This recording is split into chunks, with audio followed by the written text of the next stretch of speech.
Je vais y arriver. Hein. Oh là là.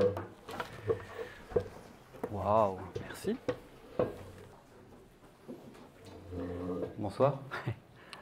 Alors, déjà dans un premier temps, je vous prie de m'excuser parce que c'est la première fois que je fais une présentation comme ça, donc j'espère que ça ne va pas trop être mauvais. On va faire en sorte, il ne faudra pas hésiter à poser des questions ou autres. Déjà dans un premier temps, je me présente, donc oui, on m'a annoncé Aurélien, mais en général personne ne m'appelle Aurélien, même ma femme ne m'appelle pas Aurélien, il y en a peut-être qui me connaissent sous le pseudo de Doui. Voilà, je suis dans l'univers Komodo depuis à peu près 1 an. Ça a tout commencé avec les Notary Node, notamment. Et puis, je me suis un petit peu pris au jeu et on va dire que maintenant, au vu de tout ce que j'ai pu voir jusqu'à maintenant, que je vais essayer de vous restituer du mieux possible, c'est devenu un peu une drogue en fait. Hein. C'est vraiment, on se rend compte qu'il y a énormément de choses qui sont possibles et je suis là justement peut-être à la fois pour vous montrer que il est possible de faire des choses, énormément de choses, et il est surtout possible d'intégrer cet écosystème qui n'est vraiment pas l'avantage, le plus gros avantage, parce que avant même de parler de tous ces points-là, je ne suis pas commercial, je ne suis pas là pour vendre quoi que ce soit ou autre, mais juste le point qui me semble le plus important, c'est la facilité d'accès. L'avantage de Komodo, c'est la facilité d'accès, la facilité de pouvoir discuter, je ne sais pas si tu en as parlé tout à l'heure, mais avec le lead développeur qui est JL777.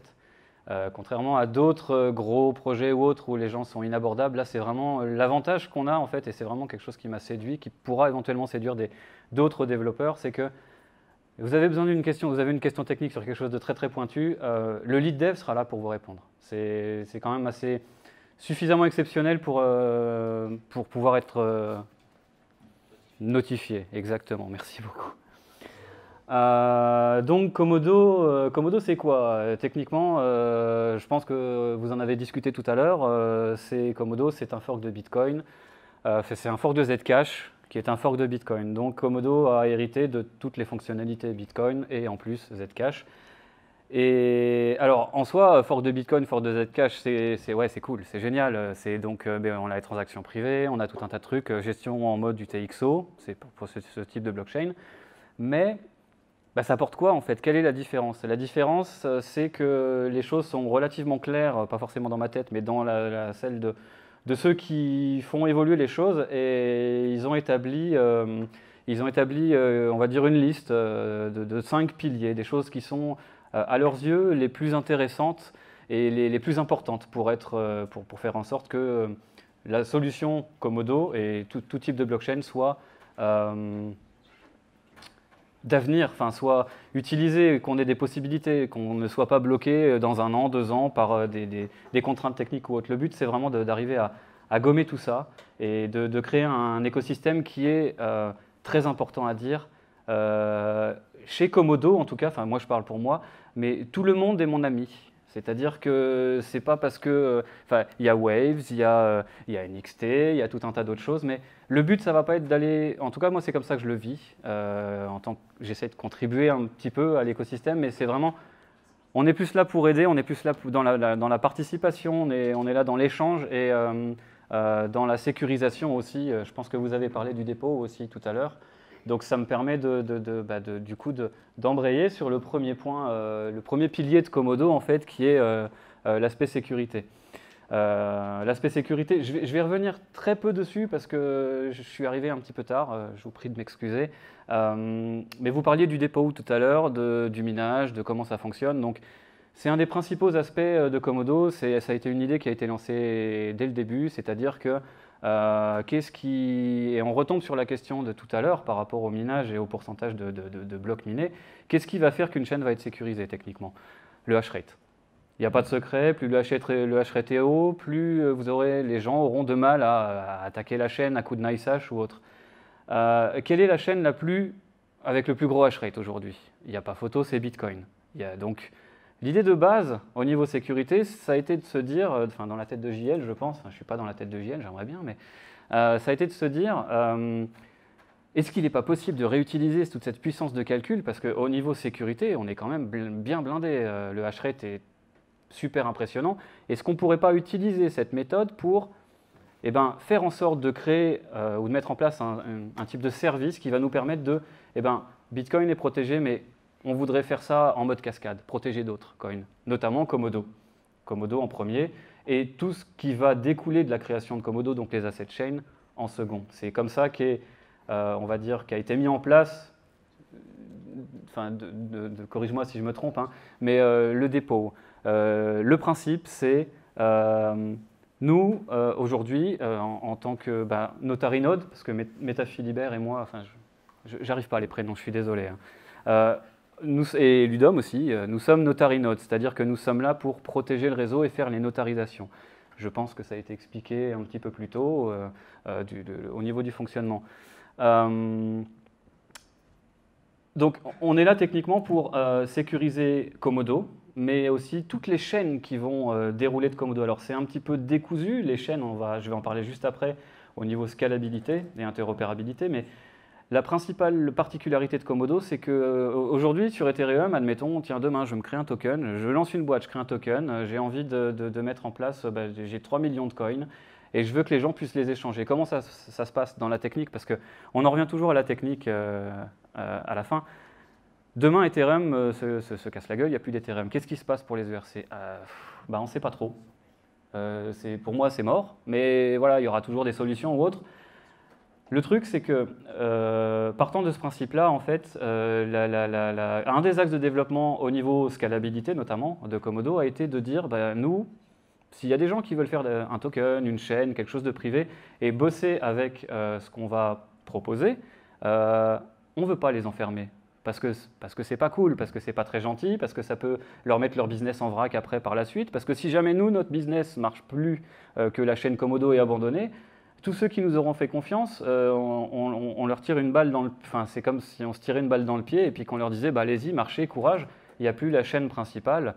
Voilà, donc le principe de base, c'est que ça s'appelle les asset chains chez Komodo. C'est typiquement une chaîne qui est, je ne sais pas si on peut dire un fork, non, même pas, une chaîne créée de toutes pièces, mais avec tous les outils, automatiquement, cette chaîne va récupérer tous les outils qui vont pouvoir être utilisés par notamment Komodo, toutes les fonctionnalités. Donc sur Ethereum, on appelle ça des smart contracts. Chez nous, on appelle ça les crypto-conditions. Voilà.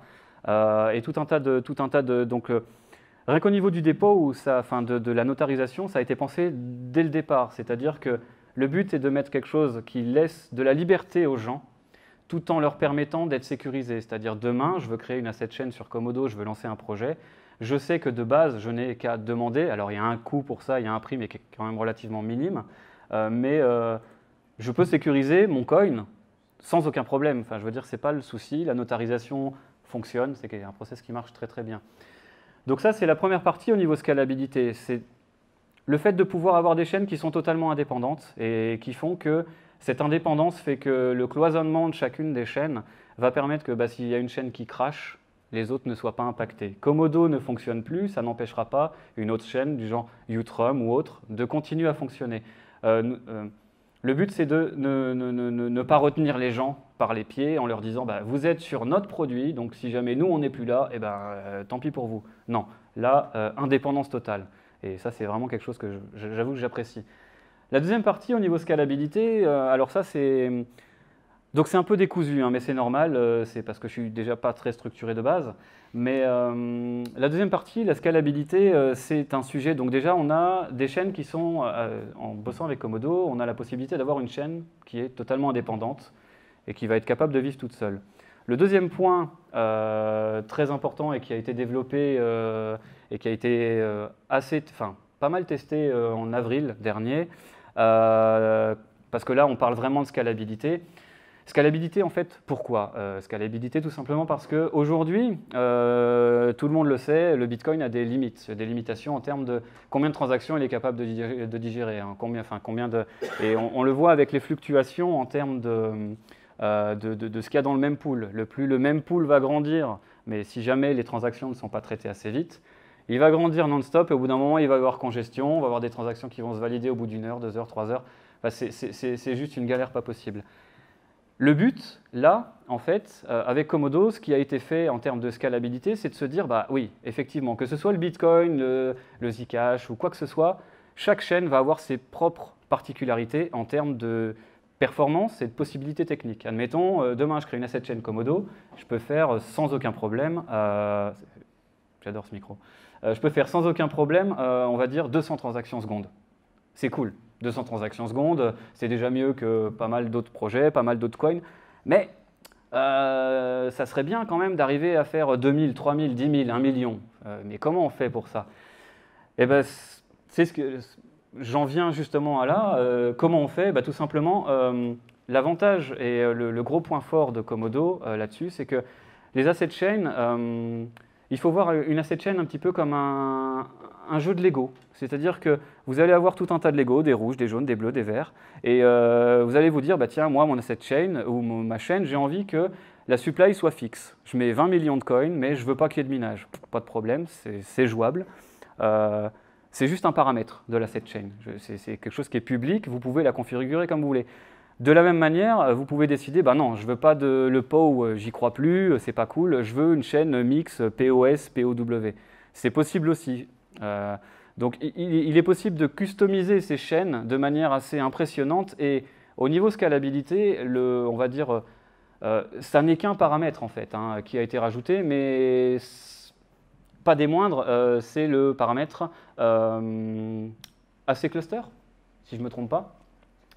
Donc en gros, c'est quoi un cluster informatique, techniquement, comment ça se passe? Là, ça se passe exactement pareil avec les chaînes, c'est-à-dire que je vais créer une chaîne A qui va être dans le cluster 1, une chaîne B qui va être dans le cluster 1, une chaîne C qui va être dans le cluster 1.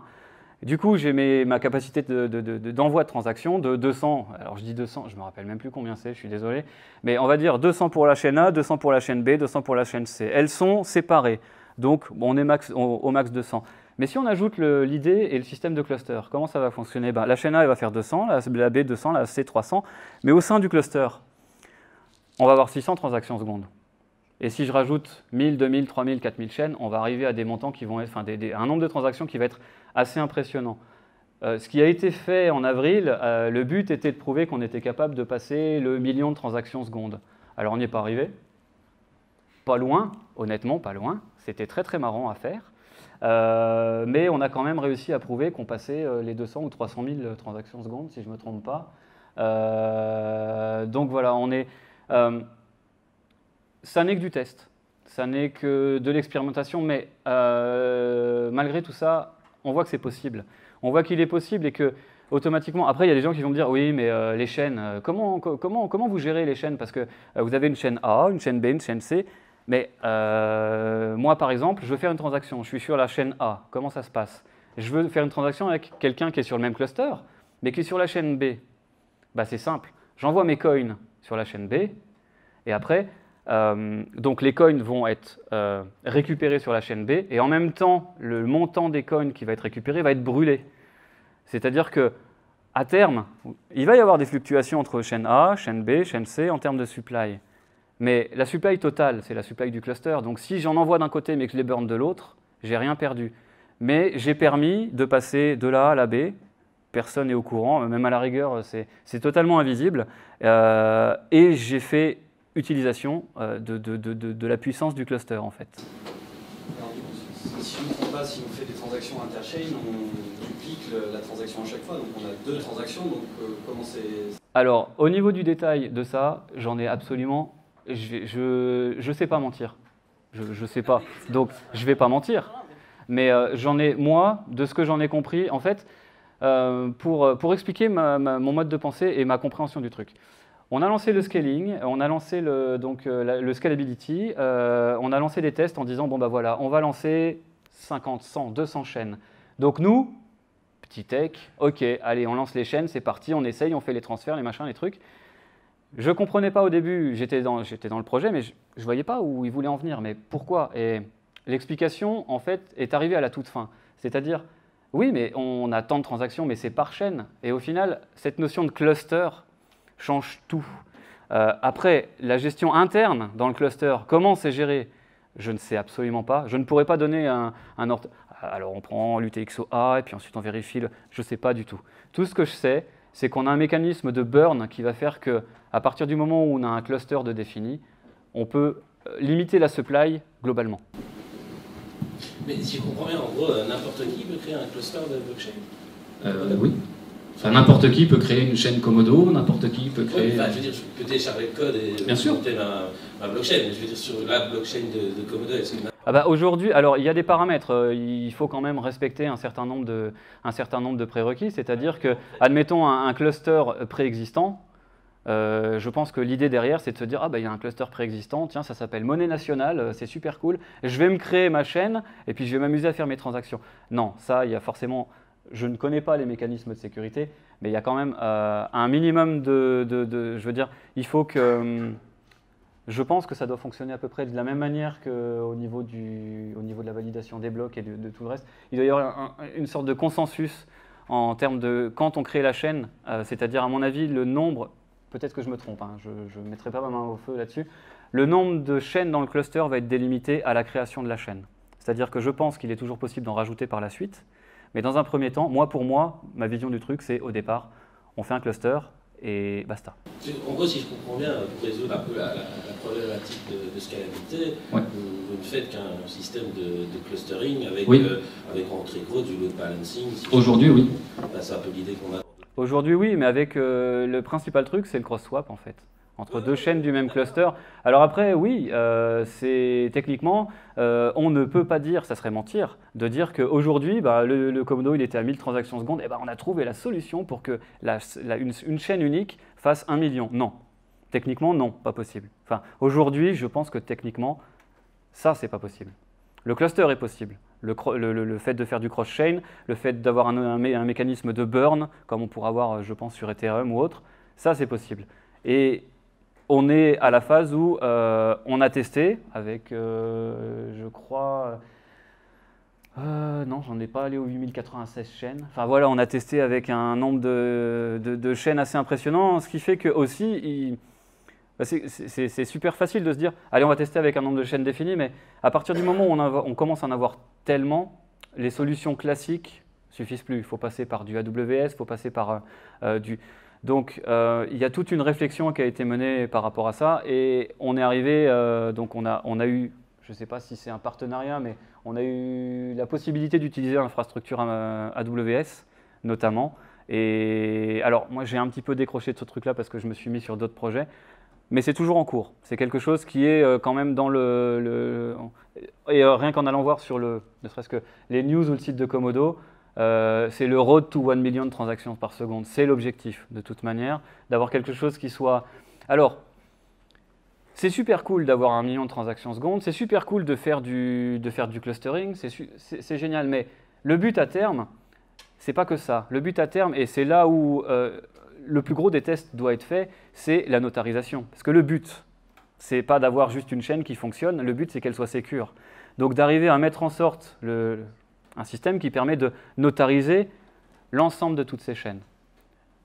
On est en train de... C'est ce qu'on est techniquement en train de faire. Donc il y a beaucoup de chantiers qui sont lancés sur plein de domaines différents. Au niveau de la scalabilité, aujourd'hui, et c'est notamment KMD Labs qui a beaucoup... Enfin voilà, ils bossent beaucoup là-dessus, pour arriver à faire en sorte de notariser énormément de chaînes, sans forcément avoir un coût qui soit démentiel. Parce que là, aujourd'hui... En termes, je ne sais pas si vous avez parlé, on notarise à peu près entre 50 et 60 coins. Donc on va dire une cinquantaine d'asset chain et un petit peu plus.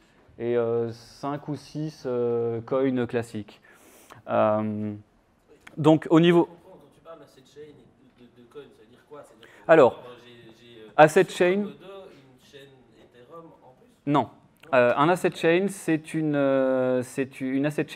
chaîne qui va être créée et qui va être créée selon le standard des asset chains de Komodo. En gros, aujourd'hui, je veux lancer le daemon Komodo, je veux envoyer une transaction Komodo-CLI, send to address, bidule, ça tout le monde sait faire. La différence avec l'asset chain, c'est que c'est exactement la même chose. L'asset chain a le même code source, mais va avoir des paramètres spécifiques qui vont s'appeler -AC_name dex. Et sur cette asset chain, c'est cette asset chain qui est vivante. Quand je dis asset chain, c'est forcément quelque chose qui est, c'est une chaîne qui est liée à Komodo. Quand je parle de coin externe, c'est d'autres coins du genre, on a Hush, on a Instenium, on a Verus aussi. Et on a Game Credits aussi. Donc on a des... Alors, s'interconnecter. Comment? C'est une copie de ces chaînes-là? C'est-à-dire, non, chaque coin est indépendant en fait. Ils commencent à zéro, ils ont un Genesis block. Ah, il y a un, pour chaque asset chain, oui, il y a un Genesis block, on part de zéro. On ne forque pas Komodo. Vraiment, l'asset chain va être indépendante, c'est-à-dire qu'à partir du moment où elle est créée, elle commence du bloc 1, 0, Genesis, et ensuite, elle vit sa vie. C'est-à-dire qu'aujourd'hui, Komodo, on doit être à 1 200 000 blocs, mais par exemple, une chaîne qui a été créée il y a 2 semaines, Zex, par exemple, elle va être à 3 000. 4 000 blocs, 5 000, 10 000, 20 000. C'est totalement indépendant. Parce que je pense que c'était ça ta question. Pour les coins externes, non, c'est la chaîne telle qu'elle est aujourd'hui. On installe la chaîne sur le serveur Notary. Voilà. Et il y a quelques adaptations à faire parce que si c'est pas une chaîne Bitcoin comme Ethereum, on ne pourrait pas encore notariser, bien qu'il y ait eu des tests. Mais si c'est un fork classique, j'ai envie de dire, de Bitcoin, ça se fait assez vite de l'inclure. Mais on prend la chaîne telle qu'elle est, on la sécurise à l'instant où elle est. Et elle continue sa vie avec la sécurité en plus. Voilà. Combien coûte la création d'une asset chain? J'imagine que ça te interfère. Si tu es développeur, ça ne te coûte rien. Enfin, à la rigueur, taper les lignes de commande, si le dépôt va coûter quelque chose. Oui, mais créer l'asset en elle-même, ça coûte. Mais il n'y a pas de fees à payer? Non. Rien du tout. Non, il suffit. En fait, git clone du repo Komodo. Et après, au lieu de lancer Komodo-cli, tu lances ton asset chain de la même manière, mais avec le paramètre qui va donner le nom de ton asset chain, le nombre de coins, enfin la supply, ce que tu veux du POS, l'algorithme que tu veux. Et à partir de là, c'est voilà, sur ton serveur et c'est fini. Il suffit de 2 nœuds. Je fais tourner mon nœud Komodo. Voilà, c'est ça. Et alors, par contre, le truc, c'est que autant ça, c'est complètement gratuit, c'est complètement... Enfin, je veux dire, demain, j'ai envie de créer 500 chaînes, il n'y a personne qui va m'en empêcher, il n'y aura aucun impact. Par contre, la chose qui est, elle, payante, c'est la notarisation. C'est-à-dire que le but, à terme, enfin le but premier pour moi de créer une asset chain sur Komodo, c'est de profiter de la notarisation, de se dire, bon, ma chaîne, je ne risque pas de me faire attaquer, de prendre des 51% non-stop. Je suis protégé. Ça a un coût. Le coût, de mémoire, il y a quelques temps, on était dans l'ordre de 300 Komodo. Et je crois que ça a changé, c'est plus en fiat maintenant. On est plus dans l'ordre dans les 3 000 $, un truc du genre. Mais 3 000 $, je crois. Je crois que c'est ce que j'ai lu aux dernières nouvelles. De mémoire, on était dans les 300 mais pour moi, il y en a pour 2 000 – 3 000 €. Enfin, après, à confirmer, je ne suis pas commercial du truc, mais en fait, en gros, le concept était de dire, eh ben voilà, c'est quoi une notarisation? Une notarisation, c'est on envoie une transaction multisignée par les nodes. Donc, techniquement, les nodes, elles vont cramer du Komodo pour faire ça, et elles vont cramer de l'asset chain, parce que on a une UTXO de Komodo qui est prise, une UTXO de l'asset chain. Donc, pour ne pas, parce que si on ne demande pas de pseudo-paiement, ça veut dire que c'est les notary nodes qui payent à chaque fois. Et même si c'est du 0,0001, au bout d'un moment, quand là on commence à avoir pas mal de chaînes, les Komodo, on commence à les enchaîner assez vite quand même. Donc voilà, en gros, pour moi je suis resté sur on est à peu près à 300 Komodo par an. J'ai l'impression que c'est en train de passer sur plus en termes de fiat. Et moi j'aurais dit aujourd'hui 2 000 – 3 000 €. Enfin 2 000 – 3 000 $. Et c'est où alors que vous utilisez le hash rate de Bitcoin? C'est-à-dire?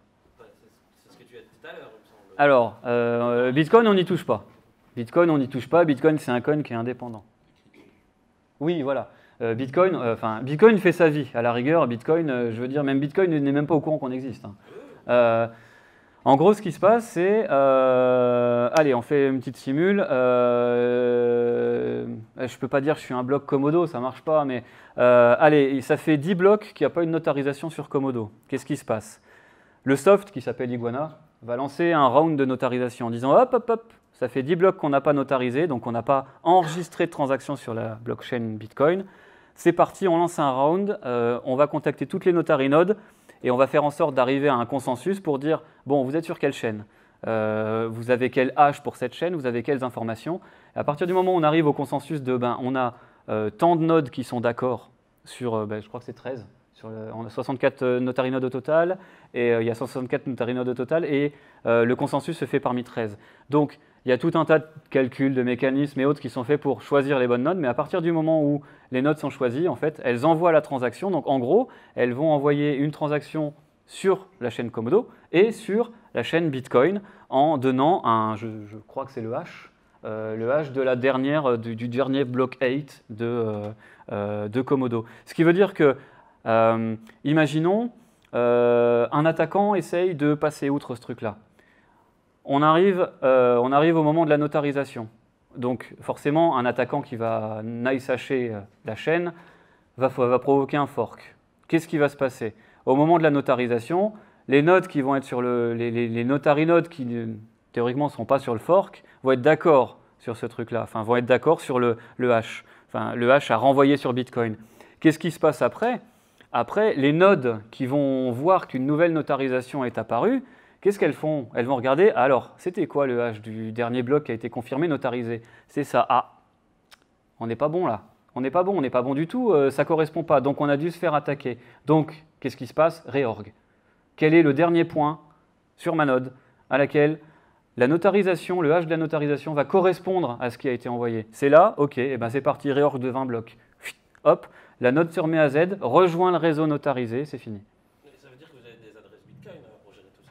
On a toutes les notary nodes ont une adresse Bitcoin, une adresse Komodo, une adresse GameCredit, une adresse Hush. Donc vous êtes des cibles potentielles? On est des cibles, bien sûr.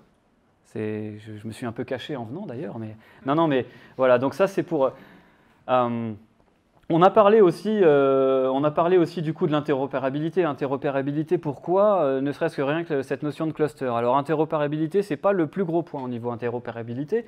Le plus gros point, c'est en fait la force de Komodo au niveau interopérabilité. 3 fois en moins de 10 secondes, c'est top. Les atomic swap.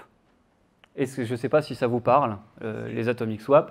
Donc, c'est dit comme ça, c'est très, très, très sexy. Ça peut paraître très, très barbare pour les gens qui ne connaissent pas. En gros, un atomic swap, j'ai vraiment l'impression de me la péter à chaque fois que je dis ce mot-là. Mais en fait, non, mais c'est sans déconner. Quand je dis ça à ma femme, c'est juste le top. Maintenant, elle sait ce que c'est, donc je passe un peu plus pour un âne. Mais en gros, c'est le concept, juste le concept. Je veux faire un trade. Allez, on veut faire un trade tous les deux. Qui envoie en premier? On fait comment? Voilà, donc Atomic Swap, l'Atomic Swap va permettre de résoudre le truc de c'est toi qui envoie en premier, c'est moi, mais est-ce que je te fais confiance? Est-ce que c'est toi qui me fais confiance? C'est un mécanisme qui va permettre de dire, voilà, on passe sur, donc c'est en utilisant l'Atomic Swap, le protocole, notamment BarterDEX. On va passer, donc ça va se passer de la manière suivante, très très schématisée. Je ne suis pas un pro ou spécialiste de BarterDEX, mais je mets en place une offre que je m'appelle, je vais m'appeler Alice, je vais prendre Alice. Donc c'est Bob qui met l'offre. Donc, non mais, en gros, je mets en place l'offre, tu es d'accord sur l'offre. Donc je vais, dans le schéma exact, je vais payer un bout des frais de transaction qui va faire que l'offre va être considérée comme valide. À partir de là, ça va te demander à toi d'envoyer des fonds, ensuite à moi, enfin d'envoyer des fonds, d'envoyer une transaction, de me renvoyer une transaction que je vais signer, que je vais renvoyer derrière. En fait, il y a tout un échange qui fait que les fonds, en gros, ne sont pas envoyés d'une partie à l'autre, ils sont retenus entre-temps. Et c'est ça, en fait. Ils sont retenus par justement l'Atomic Swap. C'est l'Atomic Swap qui fait ça, qui fait que ça s'appelle le Bob Deposit et le Alice Deposit. Je ne sais plus si ça s'appelle Alice Deposit. En gros, t'envoies l'argent là, j'envoie l'argent là. Dès que, au milieu là, c'est bon, nickel, alors ça repart d'un côté, ça repart de l'autre, et je récupère le deposit, les frais de transaction. Tu vas faire confiance au logiciel. Non, c'est sans confiance. Alors, voilà, le but, c'est de ne pas avoir besoin de faire confiance. C'est-à-dire que c'est géré par time lock. C'est-à-dire que le deal est valable pendant 48 heures. Si dans 48 heures, il se passe quoi que ce soit qui ne corresponde pas au milieu, chacun est remboursé. C'est le principe. Et ça donne une transaction en plus ou pas? C'est l'Atomic Swap. C'est-à-dire? Si je t'envoie par exemple des Komodo, c'est Oui. une transaction. Et là, c'est un échange, donc il y a une transaction d'un côté, une transaction de l'autre. Je ne sais pas. Techniquement, comment c'est... Alors en fait, comment ça va être géré entre les deux, c'est-à-dire la création de la transaction. Pour moi, chaque transaction va, enfin chaque interaction va générer une transaction. Tout simplement pourquoi, techniquement, j'en ai jamais fait. Je ne vais pas le cacher. D'un autre côté, en suivant les canaux et en étant un petit peu, en se collant un petit peu au dev ou autre pour arriver à comprendre comment ça fonctionne, systématiquement, le Bob Deposit, le Bob Claim ou autre, les gens linkent les transactions. Donc il n'y a pas de secret, je pense qu'à chaque opération, on a une transaction. Je pense. Hein. J'en mettrai pas ma main, j'en ai que 2. Donc, c'est-à-dire sur 100 000 $, par exemple. Pour faire un trade. Une transaction, les frais de transaction. Les frais de transaction, ils sont fixes, ils sont à 0,401, non 0,00001. Non, on peut même faire la On moitié. peut même... Enfin, c'est pas bien de dire ça, on peut ne pas payer. On peut faire des transactions Oui, on sans peut ne fee, pas sur payer Komodo, aussi. ça passe pas. Non, mais si tu Mais sinon, en moyenne, non, c'est 5000 Satoshi. Oui, c'est ça, c'est ça. Parce que nos notaires minent toutes les transactions qui passent. Pour l'instant. du Bitcoin, tu vas devoir payer ta transaction. Ah, sur la chaîne du Bitcoin, ça on est bien d'accord. Ah oui. Oui. Tu vas devoir Oui. payer ta transaction. Mais bon, pour répondre à la question, la fee moyenne, c'est 5000 Satoshi. Sur Komodo. Et pour chaque asset chain, d'ailleurs. C'est le même. Ça sera mieux que de je serais calé sur le montant de l'UTXO qu'on envoie pour la... Mais c'est vrai que... Après, on peut ne pas... Oui, donc c'est vrai que... Alors, 5000 ou 10 000 Satoshi, de toute façon, on peut ne pas payer. Donc, enfin, voilà, c'est pas... Le fait d'envoyer une transaction avec 0 fee, ça passera quand... Enfin, ça a de grandes chances de passer. Donc, ça passe. Voilà, aujourd'hui.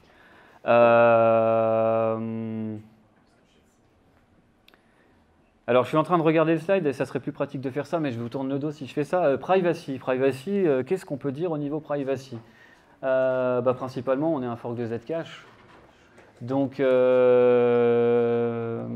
va implémenter tout ce que va mettre en place Zcash, notamment les transactions en Z, avec la dernière nouveauté, qui n'est pas une nouveauté Komodo du tout, mais qui est une nouveauté de Zcash, c'est l'upgrade sapling, qui notamment permet, et ça c'est pas Cocorico Komodo du tout, hein, c'est vraiment quelque chose de chez Zcash, mais imaginez qu'aujourd'hui, avec l'état actuel du truc sans sapling, faire une transaction en privé prend à peu près, avec un serveur à peu près classique, entre 30 et 55 secondes pour faire une transaction. Donc c'est juste ingérable, c'est-à-dire que je veux faire de la transaction privée avec mon téléphone, tiens.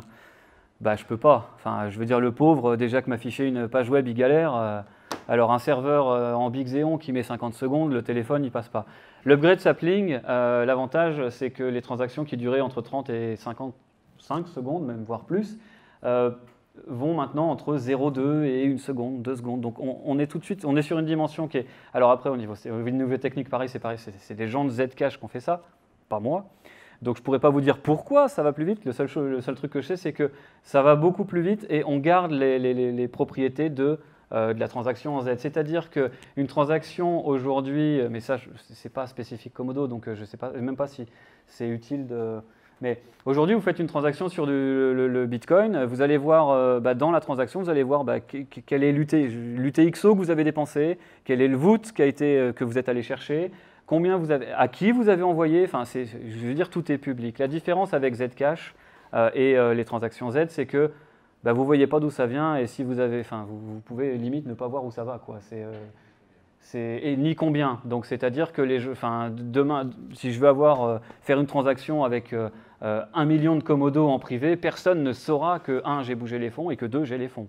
C'est le principal avantage. Et l'upgrade de sapling, moi, à mon avis, fait que tous les coins basés sur Zcash vont prendre, à mon avis, un petit peu plus d'ampleur parce que c'était le gros frein quand même, le fait de se dire, pour une application, pour un développeur, c'est quand même un gros problème de se dire, tiens, je peux envoyer qu'une transaction toutes les 45 secondes. Et en plus, dans cette transaction toutes les 45 secondes, je ne suis pas en possibilité de dire, tu envoies à partir de... Je ne suis pas capable de choisir, alors tu prends cet UTXO, celui-là, celui-là, celui-là. Non, vous passez par du ZSendMoney, vous ne pouvez pas choisir. Donc, gros problème. Ce qui veut dire que pour développer une application qui fait usage de la techno, c'était quasiment impossible. enfin, ou alors avec des coûts de serveur qui sont juste démentiels. L'update qui vient là va faire du bien, pour les développeurs notamment, qui veulent proposer l'option privée. Et la simplicité, enfin, le dernier point, simplicité, j'essaye d'aller un peu plus vite, j'ai l'impression de parler beaucoup, je sais que je parle beaucoup. Le dernier point, simplicité, ça rejoint typiquement en fait une des premières phrases que j'ai dites en arrivant, alors que ça n'a rien de simple. Je parlais d'un gars, je parlais de JL777, qui est le lead développeur de Komodo. Simplicité, pourquoi? Parce que déjà rien que ça, c'est simple de lui parler. C'est pas quelqu'un qui va prendre les gens de haut, et donc il est très facile pour un utilisateur, pour un client qui veut monter sa blockchain, pour un développeur qui veut monter un projet, d'aller directement discuter. Il y a même un salon qui est fait pour ça, qui s'appelle Ask JL777, où il répond limite plus vite que la lumière. Mais la simplicité, déjà dans un premier temps, pour moi, la simplicité, c'est la simplicité d'accès. D'accès à quoi? D'accès aux ressources. La première ressource, c'est le lead dev. Il n'y a pas de secret. La deuxième ressource, c'est ce que le lead dev a été capable d'écrire en termes de documentation. Là, c'est pareil. Il y a énormément de documentation qui est faite et publiée sur Komodo, que ce soit en termes de création d'asset chain, que ce soit en termes de mise en place de... donc, ça s'appelle des market makers, donc c'est ce qui marche avec notamment le BarterDex, le système d'échange décentralisé. Enfin, il y a de la documentation pour à peu près tout, c'est-à-dire qu'à la différence de pas mal d'autres sujets ou projets, notamment, il y a peut-être un dev head dans la salle qui va me comprendre quand je parle d'ERC 865, il n'y a pas de doc, quoi. Enfin, je veux dire, c'est juste de l'expérimental. Alors là, on est dans l'expérimental aussi, mais on a la documentation, et si on n'a pas la documentation, il y a juste besoin d'aller sur Discord. Coucou, je suis dev, je veux faire ça, est-ce que c'est possible? Est-ce que c'est envisageable? Le gros point positif, c'est que ce soit moi, que ce soit MetaPhilibert, que ce soit n'importe qui, la communauté va prendre le temps de répondre, de poser des questions, d'essayer de comprendre le sujet. Donc déjà, rien que pour ça, il est plutôt simple, pour moi, il est simple d'intégrer l'écosystème et de créer des projets, de la valeur, d'amener des idées, de participer. Enfin, je veux dire... ça, c'est un aspect, je fais un petit sidetrack sur le truc. Je suis arrivé en avril en tant que Notary Node, en mec totalement inconnu. Donc, mon icône, c'est un petit fantôme, donc personne ne connaissait mon nom. Connu d'aucun investisseur de personne. J'ai été élu Notary Node, je ne sais même pas comment j'ai fait. Mais, non, mais voilà, c'est passé. Au final, je me suis investi de plus en plus. Et je veux dire... je suis un anonyme, j'ai réussi à passer Notary Node, enfin à être de Notary Node. Je me suis impliqué dans les projets et personne ne m'a jamais, on va dire, jeté. On m'a surtout dit, non mais les bras, à bras ouverts, on m'a accueilli en me disant, si tu as des idées, franchement fonce, parle-en, explique, si tu ne sais pas faire quelque chose, demande à telle ou telle personne. Pour moi, c'est ça la simplicité, c'est ça qui fait que, en fait, ça fédère. C'est-à-dire que MetaPhilibert, je ne l'avais jamais vu avant. Mais on a tellement discuté de sujets techniques où, et c'est le gros point positif pour moi, c'est la simplicité de trouver une solution. Parce que le plus gros problème, je ne suis pas dev, hein, mais je dev quand même, enfin je fais ce que je peux. Le plus gros problème pour un développeur, c'est d'avoir une idée, de savoir que c'est faisable, mais de se dire, mais elle est où la doc? Le gars qui peut m'aider à faire ça, il est où? Enfin, je veux dire, l'avantage c'est que là, il y a la doc, et les gens qui sont là pour vous aider, enfin, pour aider les développeurs, les utilisateurs, les créateurs d'entreprises, j'ai juste envie de dire déjà dans un premier temps, non commercialement. C'est-à-dire que demander un renseignement, demander un coup de main ou quoi que ce soit, s'il n'y a pas une charge de boulot qui est démentielle, il y aura toujours du monde qui sera là pour aider. Et c'est rien que pour ça, c'est pour ça que personnellement, je suis arrivé sur l'univers Komodo, je ne sais même pas pourquoi, je ne sais même pas comment, coup de bol. J'en sortirai pour rien au monde parce que je n'ai retrouvé ça nulle part ailleurs. Ce sentiment de, bon, on est dans la même équipe, on est là pour s'aider, même quelqu'un qui vient, qui apporte un projet. On part du principe que l'aider, ça va nous permettre aussi, nous, d'apprendre. Donc c'est voilà, c'est le but principal. Et pour une grande question, j'ai bien écouté les 5 points. Il y a Liquid, qui est une sidechain créée par Blockstream, qui remplit ces fonctions-là. Je ne sais pas si vous avez regardé... Parce qu'ils implémentent Zsnark, qu'ils implémentent les points. Et au niveau de la sécurisation, qu'est-ce qu'ils font? C'est une sidechain, donc c'est pas trustless. Voilà. Donc ça Que là, c'est trust test, non. Du coup, on revient jamais sur Bitcoin et on sort pas de Bitcoin. C'est pas qu'on revient pas ou qu'on ne sort pas de Bitcoin en fait, c'est que la particularité, il y a beaucoup, j'ai vu un article il y a pas longtemps pour des gens qui regardent CCN, il y a OneChain aussi qui est passé un petit peu en attention, on fait plein de trucs super cool et regardez, on permet de faire du swap entre Ethereum, Bitcoin, machin truc. C'est super, mais est-ce qu'il y a l'indépendance de la chaîne derrière? Non. Sur Liquid, oui. Mais est-ce que sur Liquid, il est possible de créer une autre chaîne totalement perso? D'accord. Est-ce que Liquid va permettre est-ce que Liquid va, dans un sens, sécuriser ces sidechains? Comment ça marche? C'est Bitcoin qui sécurise. D'accord. Et bah donc on est concurrent. Et donc bon courage. Et c'est pas parce qu'on est concurrent que, enfin moi je les aime bien les gars de chez Liquid, il y en a peut-être dans la salle, je sais pas, hein, mais non mais il n'est pas interdit. Je pense que cette idée de, parce que pour moi c'est vraiment l'atout et c'est vraiment un des points les plus importants, c'est que on propose la sécurisation d'asset chain Komodo, mais pas que. C'est-à-dire qu'aujourd'hui on va notariser du game credit, on va noter qu'il y a un fork de game credit, c'est Bitcoin, je crois. Game Credit, c'est du Bitcoin. On va notariser Hush, qui est un fork de Zcash, si je ne me gourre pas. On va notariser tout un tas de coins. Et notre but, en fait, c'est de dire, vous avez un coin, vous avez des problèmes d'attaque, vous n'avez pas assez d'hash rate, vous avez, même si vous ne venez pas prendre le concept de l'asset chain Komodo, on a des possibilités de quand même vous sécuriser votre chain et d'éviter que vous soyez attaqué, techniquement. Je ne sais pas si Liquid fait ça. Si Liquid le fait, bravo les gars.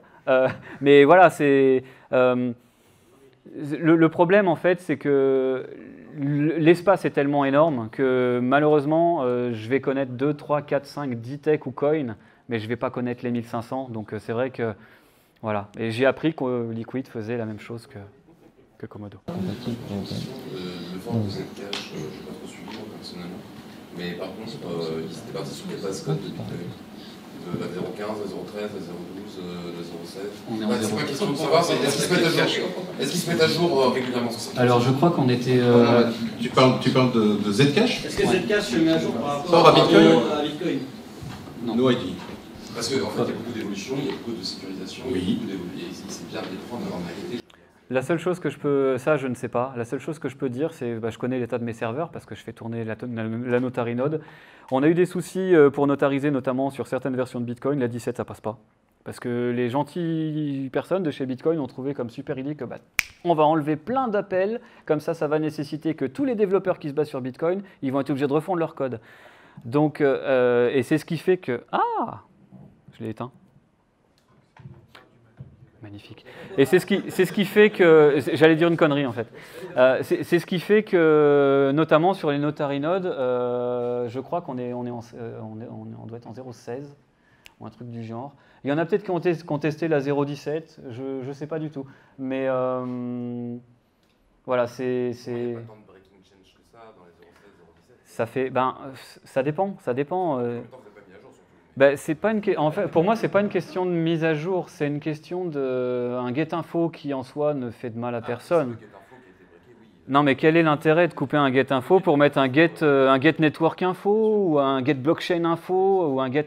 Enfin, je veux dire, un développeur qui va se baser sur une application qui ne va pas forcément bosser avec le CLI, mais avec des appels en JSON, RPC, il va se dire, tiens, moi là, je vais faire un get info, je vais récupérer telle ou telle info. Si ça ne marche plus, à chaque itération, si lui est obligé de mettre à jour, ah merde, j'ai mis à jour Bitcoin, je suis mort. Comment je fais? Aujourd'hui, non, Komodo. Oui, mais on suit. Comment il gère Bitcoin sur son node local? Là, je parle par rapport au base-code de Zcash. Le base-code de Zcash, par contre, je ne sais pas au niveau de la version.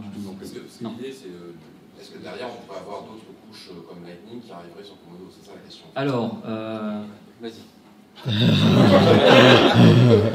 Je sais que les seuls essais de Lightning qui ont été faits aujourd'hui, ça a été fait sur Chips, qui est Chips. C'est le futur jeton de casino décentralisé. Et ça, c'est un fork de Bitcoin directement. C'est pas une asset chain Komodo, mais qui est aussi notarisé, etc. Par contre, sur le non, j'avoue que ta question, est-ce que Zcash suit de près l'implémentation de Bitcoin à chaque changement, je ne sais pas. C'est un avantage peut-être. Je sais que Komodo suit Zcash, mais voilà. Alors, de manière générale, c'est une bonne question. Merci de l'avoir. Oui. Ouais. Bah parce que forcément aussi dans chaque mise à jour il y a peut-être des points critiques, des failles ou autres. Par contre au niveau, dès qu'il y a il y en a eu il n'y a pas très longtemps, je crois il y a 2-3 mois où il y a eu des appels ou des choses qui ont été corrigées au niveau Zcash, on a répercuté tout de suite. Enfin je veux dire tant que c'est de la mise à jour de sécurité, on y va. Après quand c'est de la mise à jour, on va dire plus utilitaire, c'est-à-dire que ça va changer les calls. On va être un petit peu plus, je ne vais pas dire lent, mais on va éventuellement implémenter, avoir une. Aujourd'hui, on va gérer ça plus en mode, on va autoriser les anciens appels. Donc, dans le fichier de conf, basiquement, voilà, je ne me rappelle plus de la ligne de commande, mais en gros, c'est de lui dire, le get-info, il existe encore, copain. Enfin, je veux dire, me l'enlève pas, quoi. Donc, voilà. Après, en termes de, est-ce que... Mais il n'y a pas que le get-info. Nous, il y a quelques jours où vous avez peut-être le short carry ou d'autres fonctionnalités de contrôle qui sont plus évoluées pour faire des swaps. Ouais. Ça serait bien de les avoir chez vous. Ah ben, c'est le but. Le but, c'est d'en avoir le plus possible de toute manière. Donc, s'il y a une fonctionnalité qui est sortie, on le voit avec Sapling. Sapling qui, en soi, voilà, c'est super cool, mais ça fait quoi? Ça va juste permettre d'avoir des clients légers qui vont pouvoir faire du Z. Et en soi, c'est plutôt pas mal. L'upgrade Sapling, je crois que Verus a été un des premiers. Verus, c'est un coin partenaire, on va dire un coin ami de Komodo, qui s'est lancé, ils ont été un des premiers à implémenter le sapling sur leur chaîne. Et nous, on reprend le truc, on a quoi? On a 2 mois, 3 mois de délai, à peu près de delta. Sapling a été déployé quand? Je me rappelle plus. Je crois que c'est... même pas 2 mois, 3 mois de délai. Non, on a 1 mois de délai. Non, mais voilà. Donc, c'est... Par contre, oui, voilà, c'est vrai qu'au niveau de la gestion pure et dure Bitcoin, vu que, en fait, pourquoi c'est ça, par contre, au niveau Zcash, on va pas de problème parce que vu que Komodo est le fork de Zcash, on va le savoir tout de suite si nos commandes ne marchent plus. Par contre, au niveau de Bitcoin, techniquement, on va l'utiliser beaucoup moins, on va l'utiliser que dans le process de notarisation. Je veux dire, en termes d'infrastructure en soi. Ce qui veut dire que on va être beaucoup, parce que c'est quand même un petit peu le produit fer de lance, le depot, on va être beaucoup plus enclin à dire on va prendre un petit peu le temps, on va voir l'upgrade, comment ça se passe. La partie, effectivement, de D'accord. d'avoir la partie Ok. mode base code, en fait. Genre Segwit, quoi, par exemple. Oui, est-ce que Oui. le champ 2, ça vous intéresse Ça vaut la peine de venir sur le Discord poser la question. Faut venir. Oui, parce que Slack, c'est pas bien Slack. Pas bien. Et tout à l'heure, vous avez parlé de la possibilité d'écrire des smart contrats. Oui. Oui. Alors. Il n'y a pas de langage de smart contract, c'est du script, donc ça, je connais plusieurs personnes dans la salle qui en parleraient bien mieux que moi. Oui, tout à fait. En fait, le concept est le même. Enfin, le concept. Vous avez le hashlock. Le code hashlock time, vous avez. Je suppose. Alors là, Ouais, donc vous avez bien un trop technique pour moi, je suis désolé. C'est Non, c'est pour faire des smart contrats de soi. aujourd'hui, comment ça fonctionne techniquement ça s'appelle, chez Komodo, ça s'appelle les crypto-conditions. Les crypto-conditions, on va avoir, et il y a énormément, c'est l'avantage aussi, il y a énormément de docs là-dessus.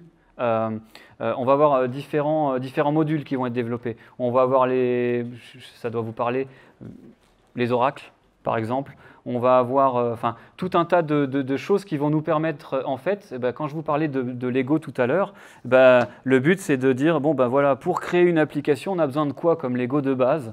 Et c'est ce que c'est ce que JL777 est en train de développer aujourd'hui. Il est en train de mettre en place les Lego, de les améliorer et de faire en sorte que ça fonctionne. La première implémentation, la première itération de ce truc-là, aujourd'hui, c'est utilisé notamment par un coin qui s'appelle KM Dice. C'est pour faire du jeu. Donc en gros, comment ça marche? C'est un jeu de dés. En gros, je parie contre la banque ou contre qui que ce soit que je vais avoir un score plus haut que lui. Donc c'est un mode random de base. En gros, comment ça se passe? On va envoyer une transaction en disant voilà ce que j'envoie, voilà le nombre, les odds contre lesquels je vais me baser. Et si je gagne, renvoie-moi à mon adresse. Ça va fonctionner de la même manière qu'un smart contract. Après, on pourra me corriger Mais pour moi, c'est le même type de fonctionnement. On en est je vais dire au début, aux prémices. Pourquoi? Et c'est ce qui va m'amener, je ne vais pas dire sur la conclusion, mais sur l'ouverture du truc. L'avantage de Komodo, c'est que les gens qui y sont principalement font ça de manière bénévole ou intéressée, avec des bounties ou avec des airdrops ou autres.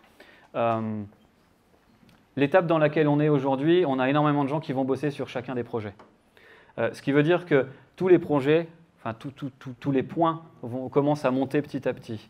Les crypto-conditions font partie d'un groupe de choses qui vont être nécessaires, notamment pour implémenter, enfin, c'est ce qu'on appelle, nous, la sortie du Market Maker V2.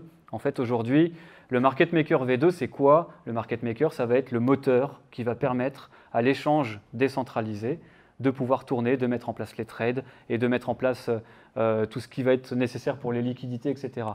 Le Market Maker V2 va être recodé, refondu, revu de A à Z pour justement faire utilisation aussi, je crois qu'ils font ça en Rust. Donc avoir un langage qui soit plus facilement compréhensible par les devs, donc en tout cas ça ne sera pas moi parce que Rust je ne connais pas. Mais voilà, la refonte est en cours pour justement avoir quelque chose qui soit plus facile à digérer à la fois côté utilisateur mais aussi côté développeur, pour vraiment avoir quelque chose qui soit stable, très stable. Et notamment permettre l'utilisation des crypto-conditions. Il faut voir ça comme plusieurs fronts. La notarisation, le développement des crypto-conditions, le développement du Market Maker V2. C'est en avançant sur tous ces sujets que dans un an, dans 6 mois, dans un an, enfin suivant la roadmap, je ne suis pas monsieur roadmap, mais on va avoir le Market Maker V2 qui va sortir. Du coup, on va avoir une refonte des outils parce qu'on n'a pas que BarterDex, il y a d'autres outils de DEX qui ont été créés pour être plus grandement friendly, notamment HyperDex, qui est quand même vachement plus simple d'utilisation. Mais on a toujours cette limite de gestion du TXO. Les utilisateurs, pourquoi ils n'utilisent pas le DEX? Et là, je ne parle pas de Komodo en général, mais de DEX en général. C'est trop compliqué. Enfin, je suis désolé. C'est pour un utilisateur lambda, Madame Michu qui va acheter sa baguette, on ne va pas lui faire un atomic swap. Ce n'est pas possible. Aujourd'hui, dans l'état dans lequel on est, il faut arriver à simplifier cette gestion du TXO et notamment de processus utilisés pour que le DEX utilise. Les crypto-conditions et le Market Maker V2 vont permettre de remplir ce vide et permettre de faire vraiment une marge pour les développeurs pour la suite. Pour qu'il y ait un mode de fonctionnement où les développeurs puissent se dire « Ah ben, on peut faire du smart contract ». C'est un peu différent parce que ça s'appelle du UTXO-based smart contract. Donc ça n'est pas géré du tout comme un smart contract Ethereum, mais l'avantage, c'est que d'après ce que j'en ai compris, je ne saurais pas vous dire pourquoi, mais là, je vous le vends. C'est vachement mieux. Hein.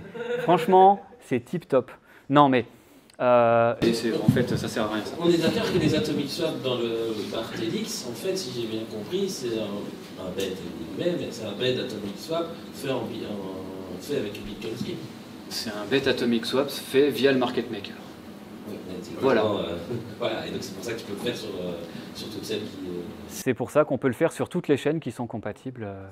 Voilà. C'est pour ça qu'ajouter aujourd'hui l'HyperDex prend en charge à peu près, je vais dire 90% des coins. C'est juste une question de définition du coin en fait. C'est la partie la plus dure. Et voilà. Mais de toute façon, tous les développeurs au niveau blockchain, il y a une barrière à l'entrée, c'est la facilité d'utilisation. Que ce soit pour du Komodo, pour de la transaction, utiliser un wallet, utiliser un exchange ou quoi que ce soit, ce qui bloque aujourd'hui, c'est l'interface utilisateur, la facilité d'utilisation. À partir du moment où les gens vont s'y mettre, parce que les gens s'y mettent de plus en plus, on va commencer à arriver à voir des choses. Et justement, c'est le but des crypto-conditions, du Market Maker V2, du rebranding total de Komodo. Il faut savoir aussi que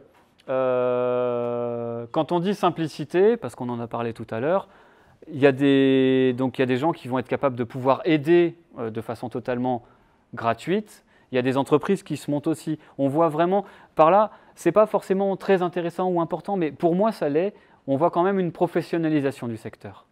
on ne peut pas le cacher. Enfin, je suis arrivé, j'étais Notary Node en mode les mains dans les poches, je suis un individu lambda.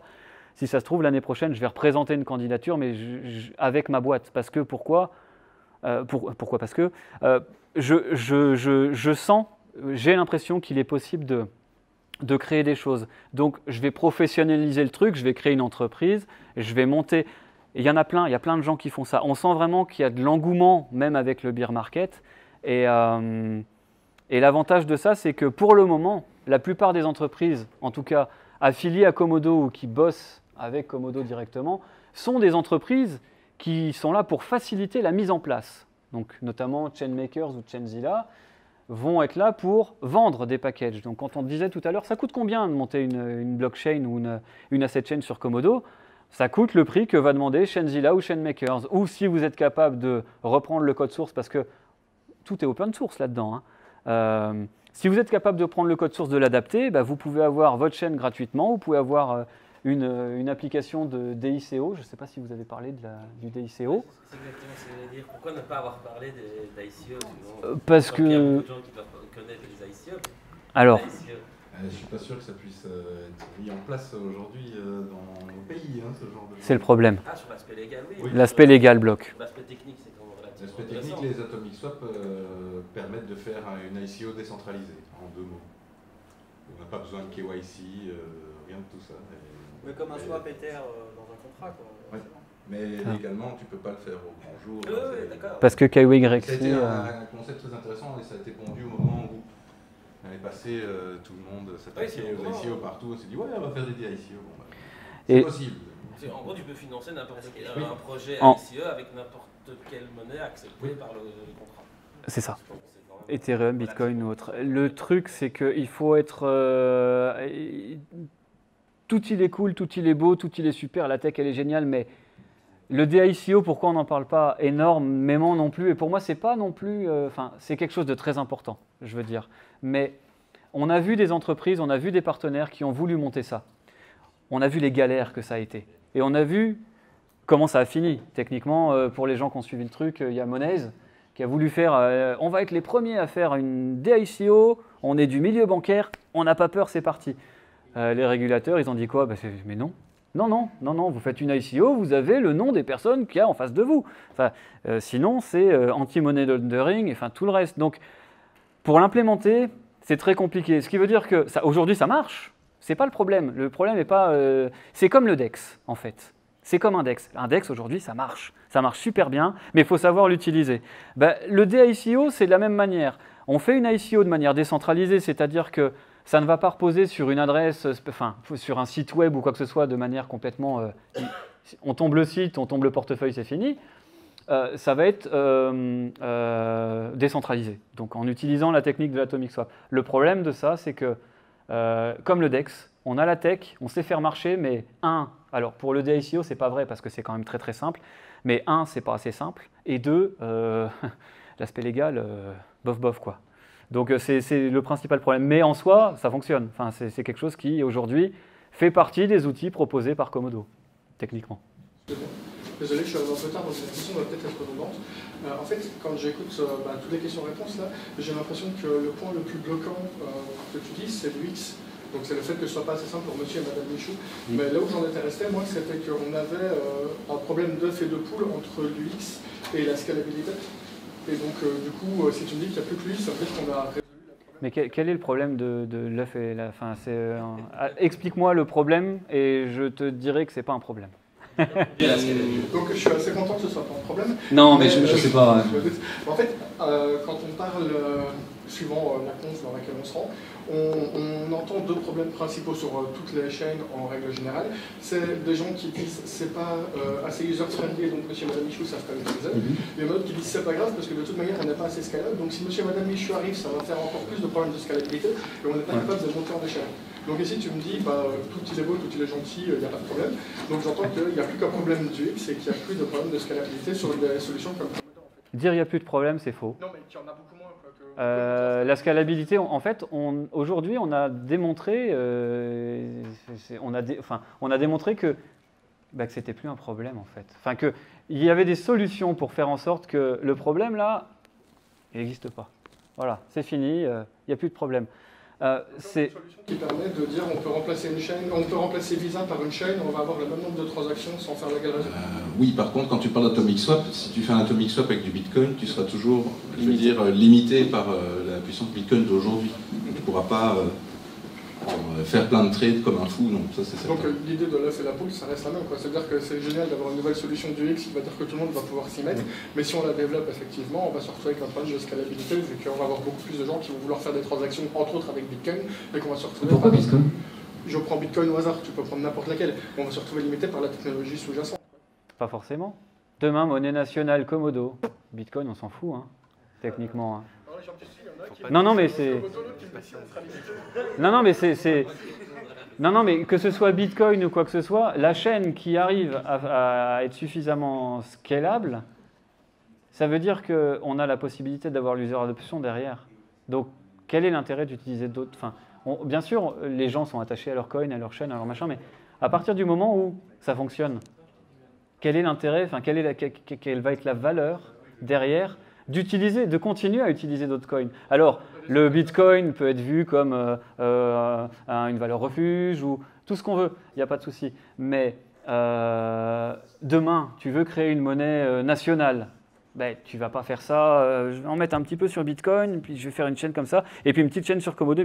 Non, tu vas être à donf sur une tech, tu vas être, bon, Bitcoin, je vais forker, j'ai trouvé la solution, ça va être comme ça. Ou alors, Komodo, j'ai trouvé la solution, ça va être comme ça. Et à partir de là, tu vas être capable si tu es capable d'être suffisamment scalable, tu n'auras pas de problème de...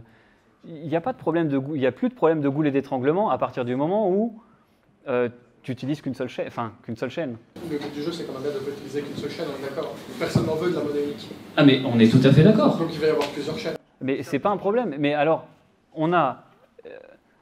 ça mélange deux idées. On a la partie scalabilité, clustering. Je ne sais pas si tu étais là quand... on a la partie clustering et on a la partie interopérabilité. C'est-à-dire que les clusters vont être capables de dialoguer entre eux, mais via les méthodes, le market maker, via les DEX, via tout un tas d'outils qui sont disponibles ou qui vont être développés, on a les possibilités de faire de l'atomic swap. Donc c'est-à-dire qu'on n'est pas... Enfin, moi, je ne vois pas de limitation. La seule limitation, c'est la chaîne fille, c'est la chaîne avec les limitations les plus élevées qui vont limiter le reste. Pourquoi les plus élevées? Je comprends pas ça. Pour moi, c'est la chaîne avec la limitation la plus élevée. Oui, on est d'accord. C'est avec le plus de restrictions. C'est la chaîne avec le plus de restrictions. Bah forcément, l'autre, même si elle peut aller à 300 à l'heure, si Bitcoin il va à 10 km/h, bah on va aller à 10 km/h. Hein. Non, là-dessus. Non, mais c'est un problème qui n'est pas résolu aujourd'hui. Et si tout le monde utilise le Bitcoin aujourd'hui, je ne suis pas sûr que ça se passe très bien.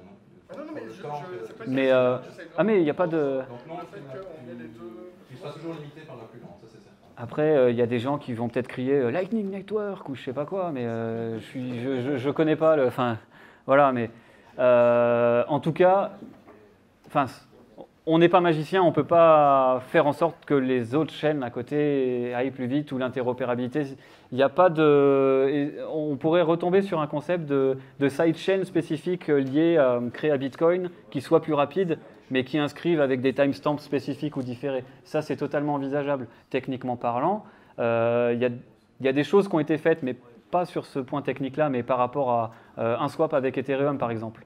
Le swap avec Ethereum est possible aujourd'hui via une chaîne fille qui s'appelle Atomic, si je ne me trompe pas.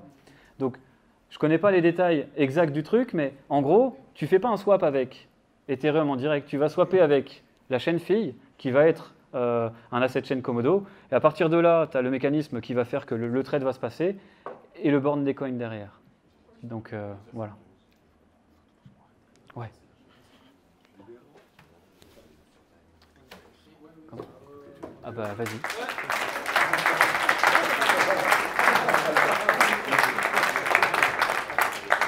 Je sens comme une grande envie de passer à la troisième partie de la soirée. Voilà. Il faut boire un peu.